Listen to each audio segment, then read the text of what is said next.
Hello guys, welcome to my channel. Ayan, dito tayo ngayon sa Rojas na po. Papunta po tayo ng Barangay Kauban.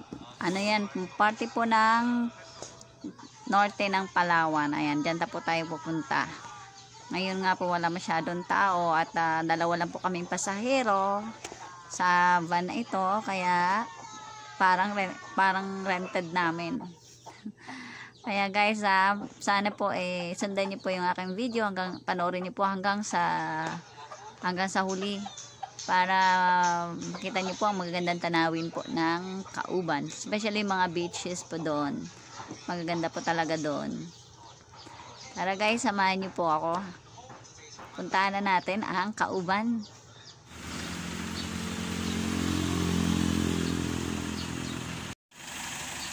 Pansamantala guys, tumigil po muna tayo dito sa isang restaurant para kumain. Tingnan niyo po, wala po talagang katao-tao kasi nga po lockdown nga po sa area at doon din po sa Puerto Princesa.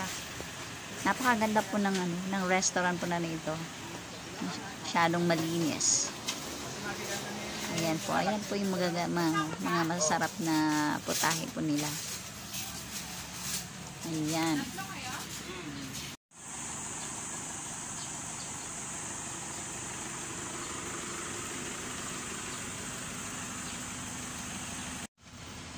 Guys, dalawa lang ang pasahero ng ating sinasakyang van. Ayan, papunta tayo ng Kauban.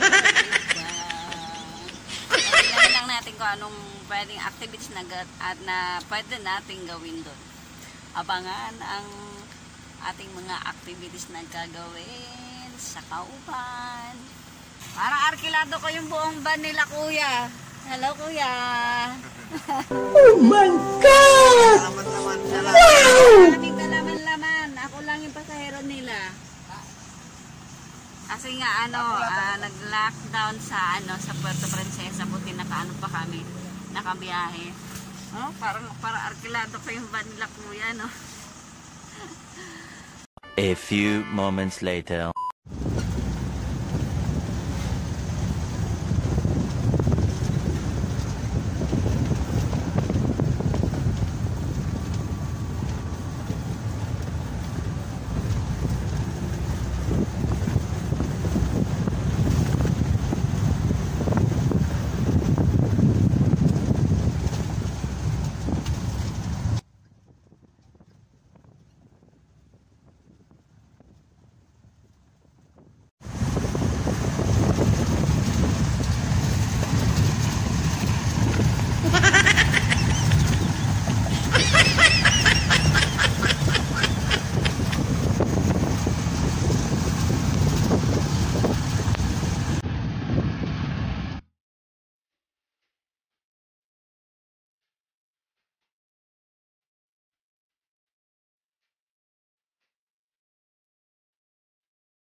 A few moments later.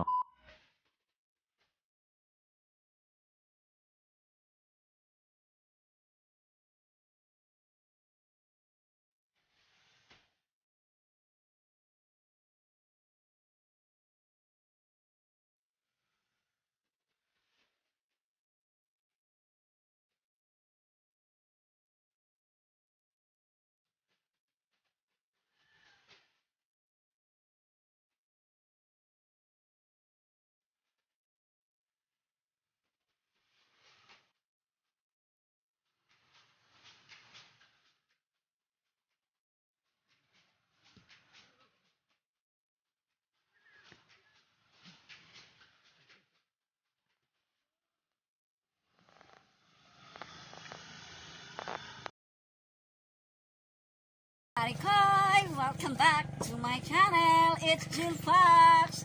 Ngayon ay narito tayo sa Kauban Beach. Ayan, nandito na tayo ngayon. Ngayon ay alas 5 na ng hapon.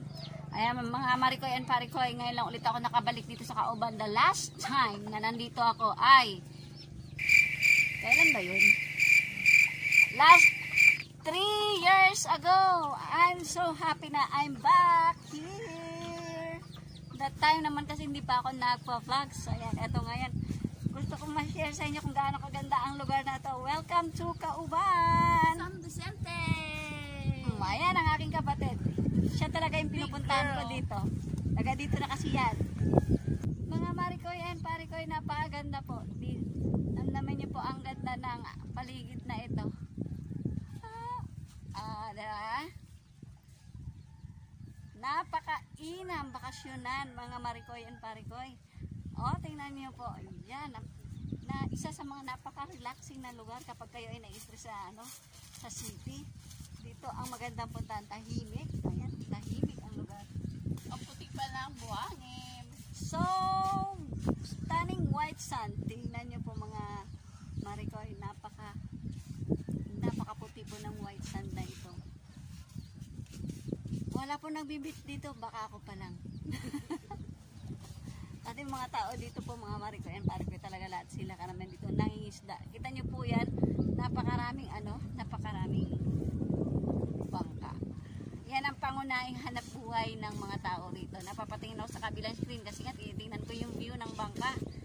Hindi ko talaga mapigilan tingnan yung aking yung ating paligid dito sa screen. Kaya sa screen ako tumitingin at hindi sa mata ng ating cellphone kasi wala akong makita dahil wala akong makita kahit nag-vlog sa rito. Gusto kong makita yung view dyan sa screen. Kundi ang view ng napakaganda ng sana naman magustuhan nyo po guys. At syempre may mga gagawin din po tayo sa lugar na ito na kapanapanabik. Hindi man gaanong kapanapanabik. Dilibot lang tayo guys, dilibot lang tayo. Sa mga hindi pa pala nakapag-subscribe sa aking channel, sana naman mag-subscribe na kayo para makita ninyo ang ating, maabangan ninyo o makita ninyo o ma-watch ninyo yung ating bagong i-upload na vlogs. Tara na mga Marikoy and Parikoy. Naglalakad-lakad ka dito guys, tapos nagmumuni-muni ka ba mag-isa. Buti na lang may mga buti na lang may gusto yung kapatid ko, hindi ako magmuni-muni. Sana nag-enjoy kayo tumingin sa magandang tanawin ng Kauban. Napaka po nito, napakaganda. Hidden beach. Kumbaga hindi siya ganon kakilala. Pero napakaganda sobra. Siguro kung nasa Puerto Princesa pag pinagano na to, pinagpokyutan na to ng mga gustong mag-beach, mga local tourists, no? Kung nasa Puerto lang ito. Sobrang ganda po. Wala pa kasi dito guys kuryente. Wala pang kuryente sa lugar na ito. Ito po mga Marikoy and Parikoy. Yung lugar na ito ay napakalayo. Wow! Puerto Princesa. Kung kayo ay pagod sa trabaho habang nasa sasakyan kayo, pwede na kayo magpahinga. Tulugan nyo ang biyahe nyo. Sa mga gusto naman ito ilibot ang kanilang paningin sa magagandang tanawin, pwede naman stay awake lang kayo. Para makita nyo ang mga magagandang lugar na madadaanan ninyo. At syempre, nagpapasalamat talaga ako na nandito nakatira yung aking kapatid. Dahil kung hindi, baka hindi rin talaga ako nakapunta rito. Hindi ko makikisilayan. Ang ganda ng Kauban.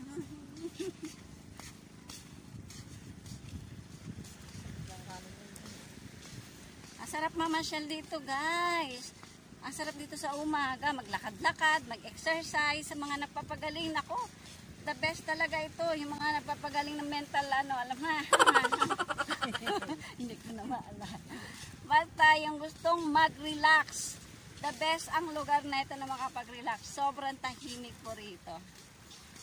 Dahil sa baryo, eto, anak ko, ang mga tao rito, sobrang friendly po. Hiningal ako.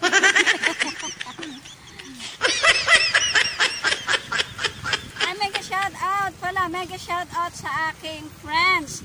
Ayan si Joy's Kitchen, si Mercedes TV.